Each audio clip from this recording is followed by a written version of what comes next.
السلام عليكم حبايب قلبي، عاملين ايه؟ اكيد طبعا عرفتوا الفيديو بتاعنا النهارده هنعمل فيه ايه. زي ما انتم شايفين كده هنعمل شاورما اللحمه، بس هنعملها بقى بالطريقه المصريه.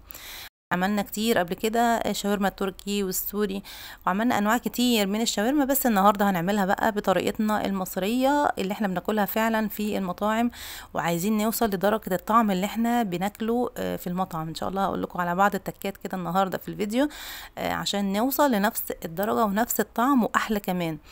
وطبعا اكيد الشاورما بتاعتنا هنقدمها في كايزر العادي اللي احنا بيتباع في الفرن العادي. وهقدم معاه كمان نوع كده من الصوصات بيتقدم لنا في المطاعم. بنبقى عاوزين نعرف ايه سر الصوص ده، محطوط عليه ايه. هعمله معاكم النهارده، هو سهل وبسيط جدا. يلا بقى حضري حاجتك ويلا نبدأ مع بعض نعمل الشاورما خطوة خطوة كده. في البداية خالص هنجيب شوية خضار موجودين عندنا في اي تلاجة. عندي 3 بصلات، وكمان حوالي 4 طماطميات كده، وفلفل احمر وفلفل اصفر وشوية بقدونس. خدوا بالكم لما نيجي نقطع البصل هقطعه جوليان، يعني من الجنب، مش هقطعه من قدام، شرايح كده زي ما انتم شايفين، شرايح ناعمة برضو. عايزين تحطوا بصلتين بس مفيش اي مشكلة، انا حطيت البصل بيدي طعم حلو قوي للشاورما بتاعتي. حطيت ال3 بصلات يعني. وبعد كده بدأت ان انا اقطع الفلفل الالوان برضو نفس الطريقة بالطول كده، ويبقى ناعم شوية علشان ما ياخدش معايا وقت في السوا على النار، يعني لان انا مش هخليه كتير على النار.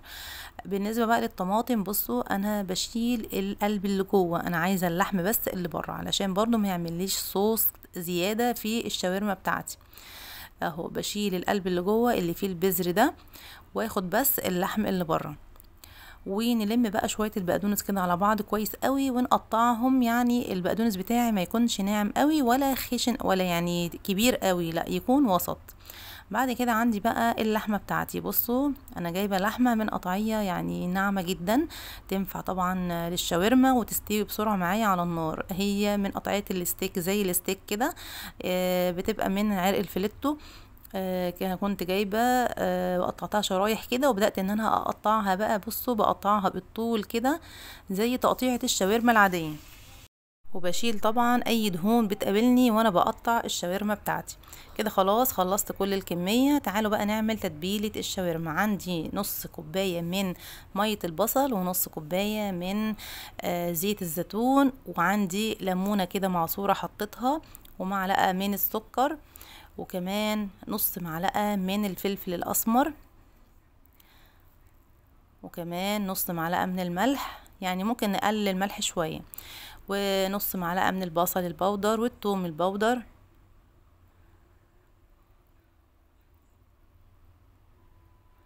وربع معلقة كده من البابريكا.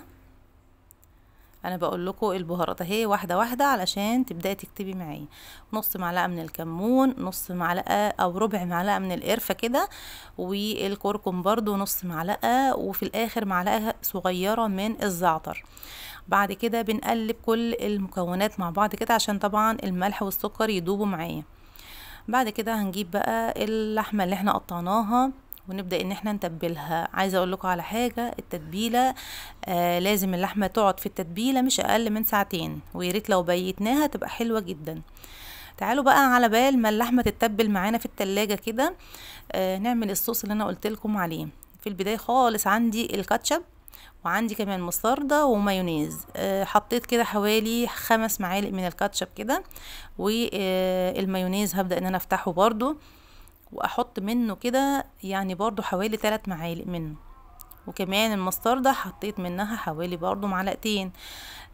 بس ونقلب كلهم على بعض كده هيدونا اللون البينك اللي احنا شايفينه ده. عايزين نزود شوية من المايونيز والمستردة تمام نحط، بس هو ده الصوص اللي بيتحط لنا في المطاعم، بيبقى طعمه حلو جدا، وعايزين نعرف ايه ده، هو عامل كده ليه. بس هو ده، هي التركيبة من الثلاثي اللي انا قلت لكم عليهم دول. بعد مرور حوالي 2 ساعة بقى طلعنا الشاورما وهنبدأ ان احنا نسويها. حطينا معلقة زبدة على النار وشوية زيت، وطبعا هصفي الشاورما من التتبيلة بتاعتها. زي ما انتوا شايفين كده، ونبدأ ان احنا بقى نسيبها على النار كده تاخد صدمة. طبعا النار عايزة اقول لكم تبقى يعني الزيت والسمنة يكونوا سخنين جدا، علشان مش عايزة اسمح للحمة انها تنزل اي مية منها. وخدوا بالكم انا لما بشوف اي صوص زيادة كده انا بصفيه، بس عشان مش عايزة اللحمة تزيد معايا في السوا. اللحمة لو زادت في السوا هتشد معانا. بس كده زي ما انتوا شايفين كده لحد ما نوصل للدرجة اللي احنا شايفينها دي. في الوقت ده نبدأ ننزل كده بالبصل بتاعنا وبالفلفل الالوان، ومش هنزل بالطماطم دلوقتي. لما اقلب شويه كده البصل مع الفلفل مع اللحمه على النار شويه كده. طبعا احنا مش هنحط اي توابل على الشاورما، احنا كده كده متبلينها في الملح بتاعها وكل البهارات بتاعتها. هنقلب كده تقليبه سريعه البصل مع اللحمه والفلفل كده، ونقلبهم كده مع بعض. وبعد كده هنجيب بقى الطماطم بتاعتي وهبدأ ان انا انزل بيها كده، وهنقلب كده الشاورما بقى بعد ما حطينا كل الاضافات بتاعتنا كده على النار. انا مش هخلي الشاورما على النار كتير، يعني انا عايزاها يعني كل المكونات اللي موجوده دي احس بطعمها وانا باكل الشاورما اهي زي ما انتم شايفين. بصوا دي كانت الشاورما بتاعتنا. طبعا فاضل الخضره، طب بس انا مش هحطها دلوقتي، طبعا هقول لكم هحطها امتى ان شاء الله. طبعا هنقلبها شويه كده على النار حوالي بقى 3 دقايق كده بالخضار كله اللي احنا حطيناه عليها. وبعد كده هنجيب بقى الخضره. خدوا بالكم انا يا دوبك هنزل بالخضره كده على وش الشاورما وهشيلها على طول من على النار، لان الخضار لما او الحاجات الخضراء لما بتحطها على النار بتغير لونها وطعمها كمان. فانا مش عايزه اغير لون البقدونس، انا عايزه احس بطعمه في الشاورما بتاعتي. هو هنقلبه تقليبه ونشيله خلاص على طول من على النار. وبس كده كده خلاص الشاورما بتاعتنا تعتبر جهزت اهي زي ما انتم شايفين. اللهم بارك، كل حاجه باينه فيها، واللحمه كمان استوت معانا السوا اللي احنا عاوزينه. كده خلاص الشاورما جهزت معانا. حضروا بقى العيش بتاعكم والكايزر والفينو علشان نبدأ نعمل الساندوتشات. طبعا هنجيب الساندوتش كده الكايزر ونبدأ ان احنا نحطه على وش الشاورما، يا دوبك يتشرب كده من الصوص اللي فيها لو فاضل صوص يعني. ونبدأ نحشي بقى الساندوتشات. طبعا الساندوتشات لازم نحشيها وتبقى مليانة كده عشان نحس بطعم الشاورما زي ما انتوا شايفين كده. نجيب طبعا الصوص بتاعنا اللي احنا عملناه مع بعض، الميكس الثلاثي زي ما بيقولوا يعني نحطه كده عليهم ونبدأ ان احنا ناكل بقى وبألف هنا. طبعا عارفين الساندوتش ده هيروح فين بعد كده. تحفة اللهم بارك. وصفة جميلة وعلى فكرة سهلة جدا وسريعة، مش تاخد منك وقت خالص، ومكوناتها موجودة عندك في البيت. جربي طريقتنا ان شاء الله هتعجبك. ودي كانت وصفتنا النهاردة للشاورما المصري، احلى شاورما في الدنيا طبعا. لو عجبك الفيديو بقى ما تنسيش اللايك والاشتراك في القناة عشان يوصلك كل الفيديوهات اللي جاية ان شاء الله. واشوفكم على خير والسلام عليكم.